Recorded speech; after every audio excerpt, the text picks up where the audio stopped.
bila ka san 7 kɛ armée kɔnɔ ko a fɔra k'e fa n'i ba sara donc e bɛ marifa ta armée kama mais e bɛ marifa ta don min na i faso kama e ye dɔ fa fɔ a ye dɔ ba fɔ ni ne ye témoin tun CPI la u ye dossier min don CPI la n'o ye cour pénale internationale ye ni combattant de bɛ kɛ témoin mɔgɔ min ye marifa ta ka jamana kama ka mɔgɔw faga o tigi dɛsɛra ka taa aw bɛ taa reportage kɛ ka tila k'o tigila mɔgɔ kelen marifa b'a bolo ka tila k'o kɛ témoin o tɛ se ka kɛ.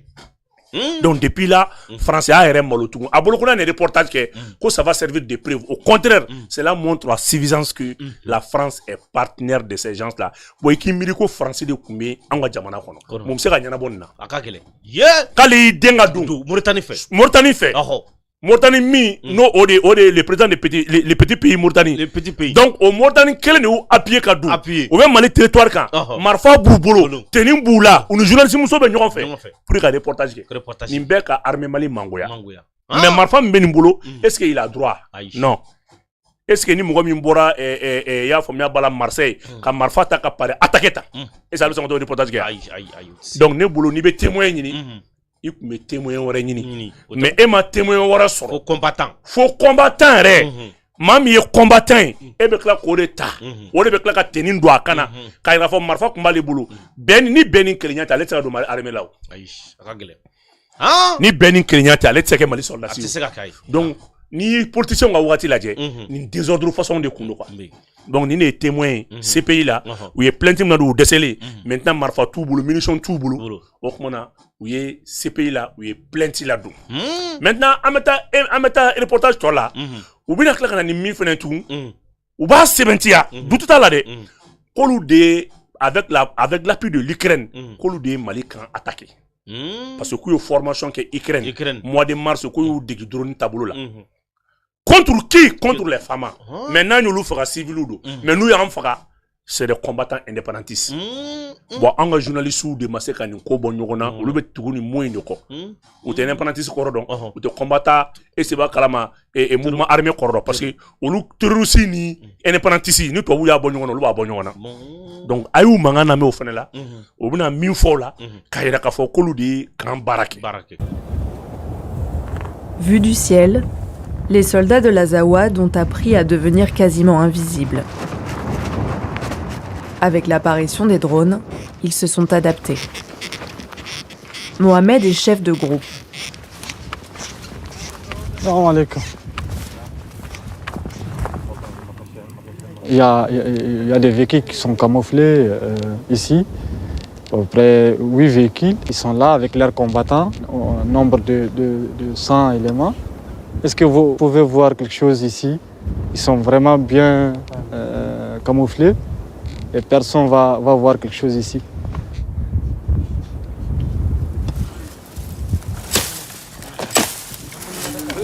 Ramenez plus de branches pour cacher la voiture. À notre arrivée, notre véhicule est camouflé. C'est bien. Là, l'ennemi ne peut plus faire la différence entre la voiture et les arbres. C'est bon. Voilà, donc San, il y a une minute, où ben de wili ko colonel Amazor. Colonel Amazor, il va ka fo arrête to c'est Mohamed, ou va to fo reportage na, anyen de fara o dongo Tombouctou. Ne fara dronier ni de bossi. A bolo ka fo ka aye binda mobile. Mobile ka ko ka mobile camouflé.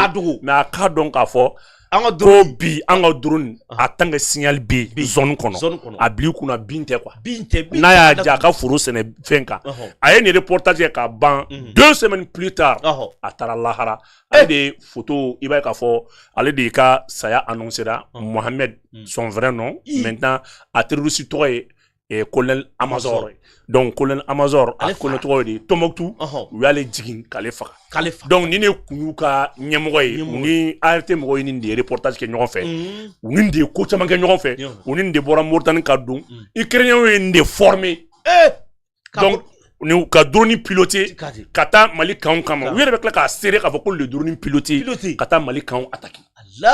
Donc ala barika la malien bɛɛ k'a bila kunna ko ni éliminé la ni min ye ART fɛn kɛ ni ne tɔgɔ ko Mohamed u b'a wele ko colonel Amazor donc maintenant an ka o don intervention na an y'u kunbɛn ale de éliminé la mais u yɛrɛ bɛ tila ka n'a sɛbɛntiya tuguni ko olu ka drone ko de tara kata Mali kan kata bombardement ke journaliste muso yɛrɛ bɛ ka ko sɛbɛntiya ko ils ont reçu déjà leur coup donc an ka saya tɛ fou ye mɔgɔw ka jɛ an k'o fana lajɛ.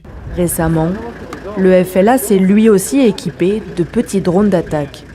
Avant de les utiliser, ils apprennent à piloter sur ce simulateur. Regarde, tu avances avec celui-là. Descends un peu, oriente le viseur vers le bas. J'ai connu les drones avec la guerre en Ukraine. Sur Twitter, j'ai vu des combattants russes et ukrainiens. C'est là que j'ai appris à piloter. J'ai regardé toutes les vidéos que j'ai trouvées sur les drones kamikazes et ceux qui lâchent des charges explosives. C'est comme ça que j'ai appris à piloter.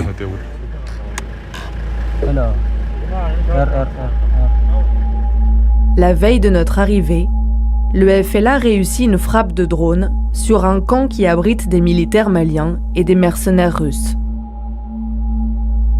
Bon, il y a bora kaye areba foko u nato u bena wati mina ko FLA be drone kamgaze ko u yeni kala Ukraine tu sais que ko a manipuler ça ke chugula oda to ami kuma fen fo ama da lwa ni ngana ni de dore ne to babu ka reportage di kana donc kulu ni nana kana Mali kan attaquer jura o kuma na ko attaquer olu noy mais CPI te kuma ni na fo te kuma ni na prévu fleni ni ne be ta kan ni fara nyonga na so ni journaliste ga baray mami ba fo kay drone na wuli drone kamgaz la wuli et puis il a été une milice formée par un autre pays.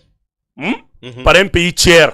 Ukraine ko formé ka kla ka France journaliste ta ka do Mali territoire kono o ka caméra bo ka ira ko lu débat 70 ka fo ko olu e Mali kan do attaquer mais c'est pays koto là drone fab drone yere fenke ou ba manipuler do mon ko olu o digi Ukraine donc o de bina Mali kan kanu attaquer France bo ta ko ke victoire avec un journaliste ba nga territoire kan maintenant de façon illégale avec la reportage ta ko au ditou ka kla ko ta ko dama donc aminu ye mimina anre la noya kuma kono bi beka la ja am reportage de décortiquer par preuve beka ta kala je u ba nyefo ko kuma kono ko olubi na ta CPI la ni mbeko fe ko min tient saraka ba parce que nya fi tout il y a juste dit une semaine femi Amazon ko la Amazon mi ni reportage nge aller éliminer là donc si ça drone côté imblé kamgaz côté fo côté obuna munga si ça ou ta CPI là kata plenty ta plenty do ayuka mawer la me ko luye dalo fara nyonga comme na ta plenty do mais ni ça nous ni cité jati mais dans le cas ça obo jati anga jango fana laji. Et un collectif de 25 personnes avec lesquelles ils travaillent bénévolement pour documenter les massacres. Nous avons mis en place des réseaux qui font un maillage du territoire, qui sont composés de leaders communautaires, des chefs des sites et des personnes ressources qui restent dans la zone, qui nous permettent de vérifier l'authenticité des informations. Et nous avons nous-mêmes la plupart de nos membres qui sont présents sur le terrain. Parce que d'abord, ça a ciblé les populations civiles. Ici, vous avez le nom, prénom et l'appartenance communautaire des personnes qui sont victimes de lors de cette attaque. Souedi, Oudnajim, Saleh, Oud. Parmi les morts, il y a des gens qu'on connaît physiquement. On dénonce et on documente tout ce qui est violation des droits humains, quel qu'en soit le coupable, que ce soit des groupes armés, que ce soit des groupes armés étatiques, que ce soit des milices. On documente réellement ce qui se passe sur le terrain et pour demander justice. Je peux vous donner quelques chiffres ici. Tout ça, c'est fait par les forces armées maliennes et le groupe Wagner. Vous avez enlèvement et disparition forcée, nous sommes à 304. Massacre et exécution, 355. Et les pillages, nous sommes à 2076 cas. Ça, c'est les cas qu'on a recensés en 6 mois. Défaite que ça monnaie bege et recours à la CPI c'est ça au desala ni sebouye ou ye fama olu DBC fanga bula sebouye nous desala CPI bina ojigi koro voilà bon ku mo nduru farla nyon kan ko beba la ku ye document nglan donc ko saya minnu kɛra fagali minnu kɛra piège minnu kɛra k'u y'a bɛɛ documenté k'u taara n'a ye CPI la ko chiffre ni tɔgɔw bɛɛ b'a la fɛn minnu kɛra mais jɔn ye marifa ta o kuma tɛ milisiw bɛ marifa ta u bɛ attaque kɛ u bɛ piège kɛ olu bɛ se bɛɛ kɛ mais n'u bolo dɛsɛra CPI bɛna o seko donc justice bɛ kɛ mais maa min ye marifa ta ka jamana kama justice ko t'a la o de y'a kɛ san anw fana wulila anw yɛrɛ BMD Media équipe